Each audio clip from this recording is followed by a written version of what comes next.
तो अभी हम पढ़ेंगे मेडुला एब्लोंगेटा। सो मेडुला एब्लोंगेटा क्या होता है? ये होता है lowest part of brain stem. तो ब्रेन स्टेम ने हमने प्रीवियस वीडियो में भी देखा है कि कौन से स्ट्रक्चर होते हैं। ब्रेन स्टेम में सबसे पहले होता है मिड ब्रेन, उसके बाद आता है पॉन्स, उसके बाद आता है मेडुला एब्लोंगेटा।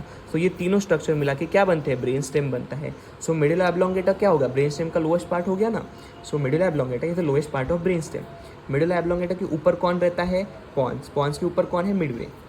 सो मेडुला एब्लोंगेटा कहाँ से शुरू होता है? Extend from the lower border of pons, क्योंकि पॉन्स के नीचे ही मेडुला एब्लोंगेटा होता है। उसके बाद इसके external features. So external feature समझने के लिए हमको सबसे पहले इसका एक डायग्राम इमेजिन करना पड़ेगा। सो ये मान लो एक स्क्वायर है।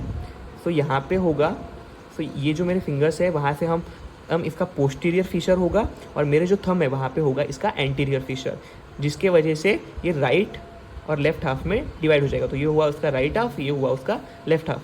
बाय ये पीछे के जो फिंगर्स है वो है पोस्टीरियर मीडियन फिशर, और आगे जो मेरा थंब है वो हुआ एंटीरियर मीडियन फिशर। यहाँ पे एक फिशर होगा, यहाँ पे एक लाइन होगी। इसको आप मान लीजिए कि एक स्क्वायर है। तो यहाँ पे एक फिशर होगा जिसको बोलेंगे हम पोस्टीरियर लैटरल फिशर, और यहाँ पे जो फिशर होगा वो होगा एंटेरोलैटरल फिशर। क्यों? क्योंकि ये एंटीरियरली प्रेजेंट है और लैटरल है, तो इसलिए एंटेरोलैटरल फिशर। ये पीछे के साइड प्रेजेंट है और लैटरली है, इसलिए ये होगा पोस्टेरोलैटरल फिशर। सो हम इसके अब थियोरी को कवर करते हैं। So medulla is divided into right and left half by anterior and posterior median fissure. ये राइट हाफ था, ये लेफ्ट हाफ था। किसकी वजह से डिवाइड हुआ था? पोस्टीरियर मीडियन फिशर और एंटीरियर मीडियन फिशर की वजह से।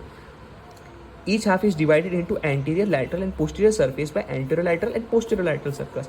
ये एक सरफेस था, ये एक राइट हाफ हमने लिया, यहाँ पे था एंटेरोलैटरल सर्कस और यहाँ पे था पोस्टेरोलैटरल सर्कस, जिसकी वजह से इसका जो आगे वाला सरफेस पूरा एंटीरियर सरफेस, ये जो पीछे वाला बना ये पोस्टीरियर सरफेस, और ये साइड वाला जो बनेगा वो क्या बनेगा? Lateral surface. ये किसकी वजह से बना? ड्यू टू एंटेरोलैटरल सर्कस और पोस्टेरोलैटरल सर्कस।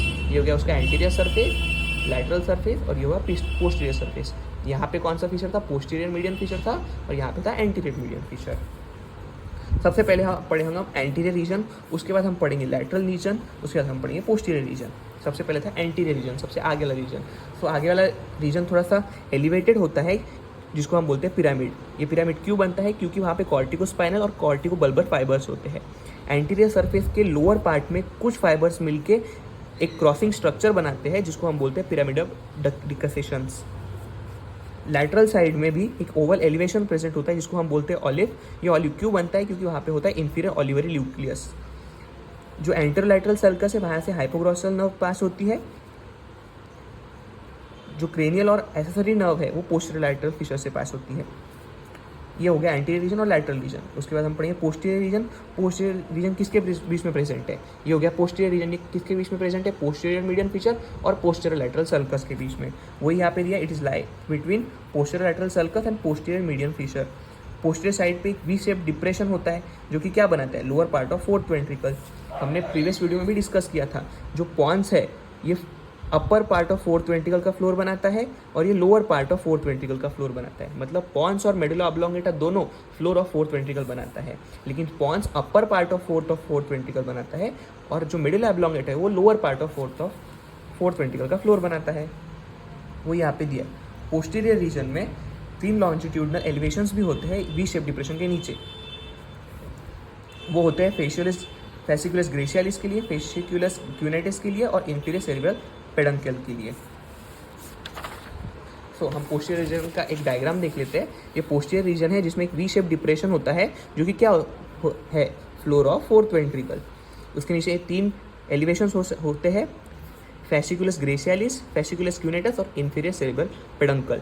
सेरिब्रल पेडंकल्स एक स्ट्रक्चर्स होते हैं, सेरिबेलम से निकलते हैं, और वो डिफरेंट पार्ट ऑफ ब्रेन को कनेक्ट करते हैं। सो सुपीरियर सेरिब्रल पेडंकल सेरिब्रम को मिड ब्रेन से कनेक्ट करता है।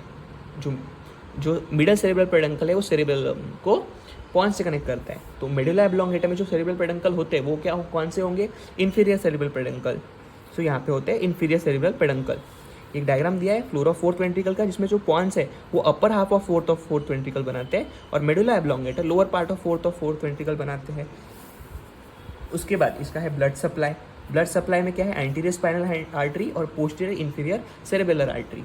क्लिनिकल एनाटॉमी में इसमें हम पढ़ेंगे medullary, lateral medullary, bulbar Plassey और इंजुरी अगर मेडुला हो गई तो आपको बैलेंस डिसऑर्डर मिल सकते हैं। सो ये था मेडुला ऑब्लोंगेटा का एक्सटर्नल स्ट्रक्चर, जिसमें कुछ इंपॉर्टेंट स्ट्रक्चर थे, जैसे कि एंटीरियर सरफेस पे पिरामिड था, एंटीरियर सरफेस पे पिरामिड था। क्यों बना? क्योंकि उसमें कॉर्टिकोस्पाइनल और कॉर्टिकोबल्बर फाइबर्स थे। एंटीरियर सरफेस के लोअर पार्ट पे बहुत फाइबर्स क्रॉस हुए और उन्होंने पिरामिडल डेकोसिशंस बनाया।